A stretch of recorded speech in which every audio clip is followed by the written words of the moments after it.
अस्सलाम वालेकुम and welcome to Bird of Science Coaching Academy. आज हम स्ट्रक्चर ऑफ सीड के बारे में पढ़ेंगे कि स्ट्रक्चर ऑफ सीड या सीड क्या है। तो सीड को हम डिफाइन करें कि मिच्योर उयूल इज कॉल्ड सीड। जो मिच्योर उयूल होता है उसको हम सीड कहते हैं, या दूसरे अल्फाज में हम इसको डिफाइन कर सकते हैं कि जो फर्टिलाइज्ड एंड रिपेंट उयूल है उसको हम सीड कहते हैं, जिस उयूल की फर्टिलाइजेशन हो जाती है और वो रिपेंट हो जाता है, वो पक जाता है, तो उसको हम सीड कहते हैं। या miniature plant with a protective cover को हम सीड कहते हैं। जो एक मिनिएचर प्लांट है, इसके अंदर एम्ब्रियो मौजूद होती है जो कि एक फ्यूचर प्लांट में कन्वर्ट हो जाता है, तो उसको ये मिनिएचर प्लांट इसके अंदर मौजूद होता है प्रोटेक्टिव कवर के अंदर, जिसको हम सीड कहते हैं।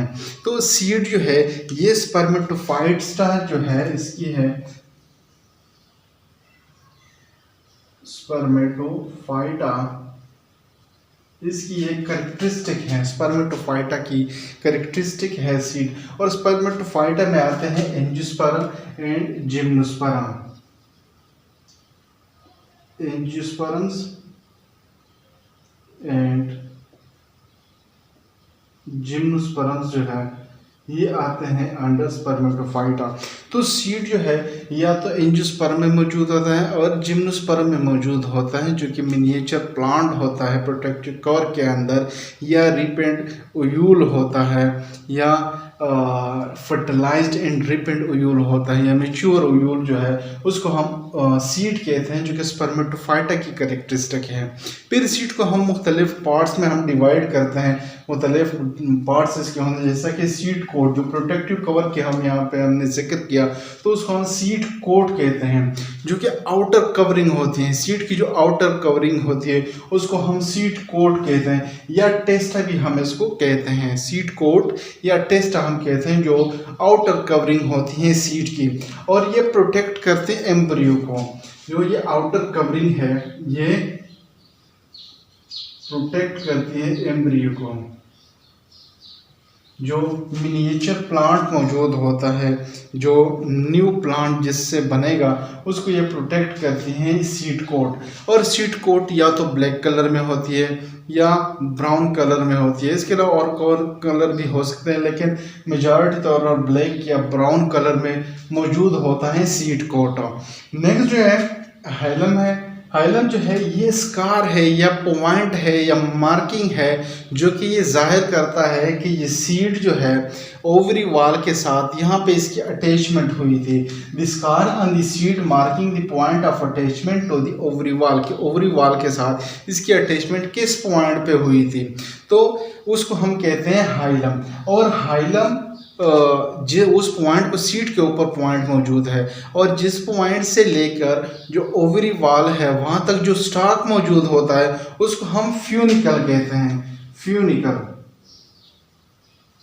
फ्यूनिकल जो है ये स्टॉक है जो कि ओवरी वाल से लेकर हाइलम तक जो स्टॉक मौजूद है उसको हम फ्यूनिकल कहते हैं। और फ्यूनिकल जहाँ पे सीड के साथ, दूसरे अल्फाज में हम ये भी कह सकते हैं कि फ्यूनिकल जहाँ पे अटैच है सीड के साथ, उस पॉइंट को हम हाइलम कह सकते हैं।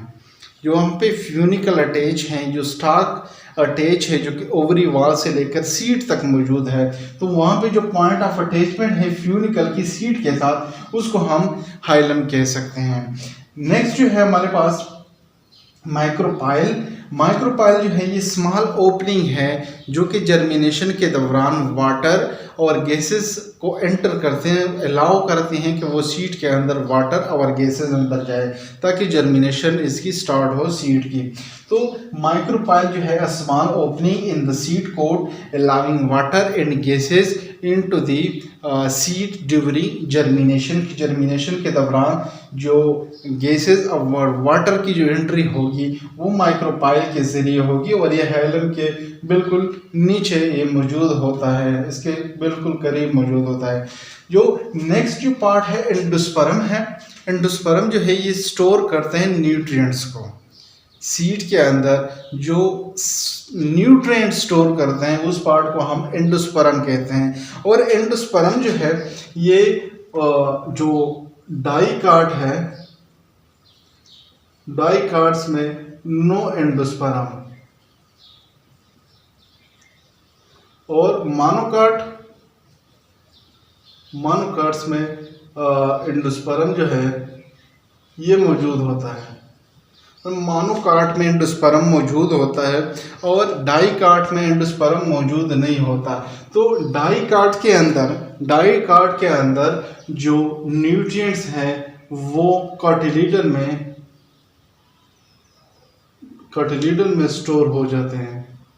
जो न्यूट्रिएंट्स है डाइकाट सीड के अंदर वो कार्टिलेडन के अंदर स्टोर होते हैं और मोनोकाट के अंदर एंडोस्पर्म मौजूद होता है जो कि न्यूट्रिएंट को स्टोर करते हैं। इसके अलावा सीड के अंदर plumule, radical, epicotyl and hypocotyl मौजूद होता है। तो इन स्ट्रक्चर के जरिए हम सीखने की कोशिश करते हैं कि प्लूम्यूल कौन सी जगह पे मौजूद होता है, रेडिकल, हाइपोकोटाइल और एपिकोटाइल कौन सी जगह को कहते हैं, कौन से पार्ट को कहते हैं।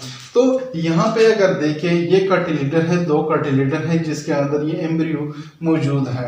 तो सबसे जो यहाँ पे फॉर एग्जांपल यहाँ पे हम देखें तो ये 2 कार्टिलेडन, ये कार्टिलेडन और ये भी कार्टिलेडन है। तो ये सबसे पहले पार्ट जो है जो कार्टिलेडन हम इसको कहते हैं। तो ये कार्टिलेडन है, एक कार्टिलेडन और ये 2 डाइकार्टिलेडन या डाइकाट प्लांट है इसे।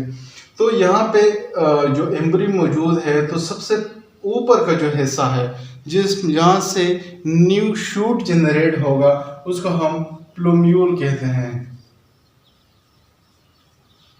प्लूम्यूल हम इसको कहते हैं। और प्लूम्यूल के अंदर के नीचे जो पार्ट है उसको हम एपिकोटाइल कहते हैं। एपिकोटाइल और एपिकोटाइल के नीचे या जो एपिकोटाइल के नीचे का जो हिस्सा है मतलब एपिकोटाइल से यहाँ तक का जो हिस्सा है इसको हम हाइपोकोटाइल कहते हैं। हाइपोकोटाइल और जो बिल्कुल लास्ट पार्ट है उसको हम रेडिकल कहते हैं। इसको हम रेडिकल कहते हैं। तो अगर हम इसको देखें तो सबसे ऊपर का जो हिस्सा इसको हम प्लूम्यूल जो कि फ्यूचर स्टेम बनाएगा। ये जो फ्यूचर